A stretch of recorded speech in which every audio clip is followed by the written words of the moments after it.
अस्सलामुअलैकुम एवरीवन।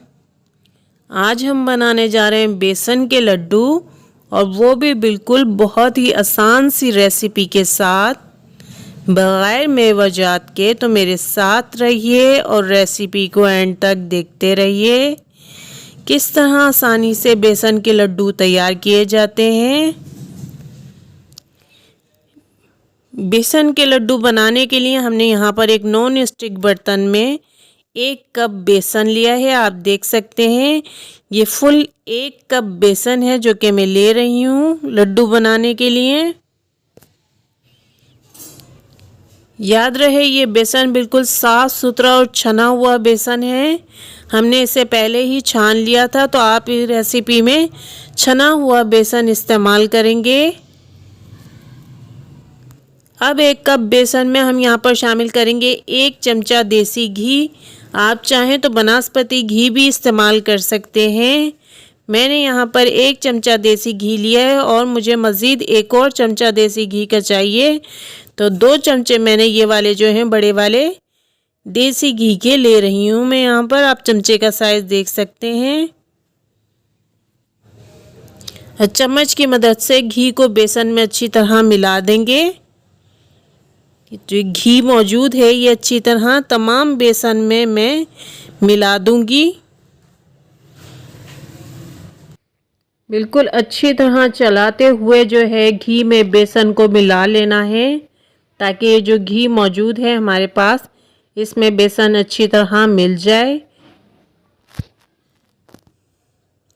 बिल्कुल low flame पर जो है डिम आंच पर हमें इस बेसन की अच्छी तरह भुनाई कर लेनी है। इसी तरह चलाते हुए हमें इसे देर तक भूनना होगा, तो थोड़ा टाइम लगेगा और ये भुन जाएगा, लेकिन हमें इसी तरह इसे लो फ्लेम पर बिल्कुल भूनना है। जब बेसन को भूनते हुए थोड़ी देर हो जाएगी तो वो बिल्कुल इस तरह से ढीला ढीला सा लगने लगेगा, जैसे कि आप देख सकते हैं कि हमारा बेसन जो है बिल्कुल लूज़ होना शुरू हो गया है। लेकिन हमें अभी भी इसकी मज़ीद भुनाई करनी है, ये अभी भुना नहीं है, तो इसे अभी भी अच्छी तरह हमने भूनना है। तो थोड़ा और टाइम लगेगा और हम इसे भूनेंगे और चमचे की मदद से इस तरह से इसे फैलाते जाएंगे और बिल्कुल लो फ्लेम पर इसकी इस तरह से भुनाई भी करते जाएंगे। जितना टाइम भुनाई में लगेगा उतना ही बेहतर है। डिम आंच पर इसकी भुनाई ज़्यादा बेहतरीन तरीके से हो सकती है। फ्लेम को अगर हम तेज़ कर देते हैं तो फिर बेसन जो है ज़्यादा अच्छे से भुनाई भी नहीं होगा और जल्दी से ब्राउन होने लग जाएगा, जबकि हमें यहाँ पर बेसन की सिर्फ भुनाई करनी है, इसे ब्राउन वगैरह नहीं करना है। खासी देर डिम आंच पर भुनाई होने के बाद जो है बेसन बिल्कुल रेडी हो चुका है। आप देख सकते हैं कि शानदार सा भुनाई हो चुका है। ये हमें इसे ब्राउन नहीं करना है, बस इतना ही भूनना है और हम इसे भून चुके हैं अच्छी तरह। तो अब हम फ्लेम को बिल्कुल बंद कर देंगे और इसे इसी तरह चूल्हे पर रखा रहने देंगे और जल्दी से इसमें पानी का छींटा मारेंगे। ज़्यादा पानी नहीं डालना है, छींटा मारना है और फ़ौरन से चमचे की मदद से जो छींटा हमने मारा था उसे सारे बेसन में अच्छी तरह मिक्स कर लेना है। याद रहे छींटा मारने के बाद हमने जल्दी जल्दी बेसन में मिक्स कर लेना है, इस तरह से चमचे की मदद से सारे बेसन के अंदर अच्छी तरह ताकि मिक्स हो जाए। पानी की क्वांटिटी बिल्कुल भी ज़्यादा नहीं लेंगे, बिल्कुल छींटा बराबर ही पानी लेना है, ज़्यादा नहीं लेना है। अब ये थोड़ा सा ठंडा होने के लिए इसे इसी तरह रूम टेम्परेचर पर रख देंगे, बिल्कुल ऐसा कि अगर हम चीनी इसमें मिलाएं तो चीनी मेल्ट ना हो। थोड़ा सा ठंडा हो जाने के बाद एक बड़े बर्तन में मैं सारे बेसन को निकाल लूँगी। जो मेरे पास भुनाई किया हुआ बेसन है वो तमाम बेसन जो है मैं इस बर्तन में निकाल लूँगी, ताकि हम बाकी के इंग्रेडिएंट इसमें शामिल कर सकें। और अब इस भुनाई किए हुए बेसन में 1 टेबल स्पून में लूँगी कार्डेमम पाउडर, यानी कि सब्ज़ इलायची का जो पाउडर होता है वो मैं यहाँ पर डाल रही हूँ 1 चमचा। इसे अच्छी तरह इस भुने हुए बेसन में बिल्कुल मिक्स कर दूंगी मैं। जल्दी जल्दी उंगलियों की मदद से अच्छी तरह बिल्कुल हम इसे मिक्स कर देंगे। और यहाँ पर शामिल करेंगे एक और चीज़, और वो है पाँचों मगज़, जो कि मैंने तवे पे थोड़े से भून लिए हैं। ये 3 टेबल स्पून के करीब पाँचों मगज़ हैं। अगर आपके पास मौजूद हैं तो ठीक है, अगर नहीं भी मौजूद तो आप इसके बग़ैर भी जो है बेसन के लड्डू बना सकते हैं। तो इसे भी इसमें अच्छी तरह मिक्स कर लेंगे, खूब अच्छी तरह मिक्स कर लेंगे बेसन में। अच्छा, आप अगर यहाँ पर चाहें तो भुने हुए तिल भी डाल सकते हैं, पाँचों मगज़ ना डालना चाहें, या कोई ड्राई फ्रूट अगर आप यहाँ पर शामिल करना चाहते हैं तो वो भी यहीं पर आप आसानी से शामिल कर सकते हैं।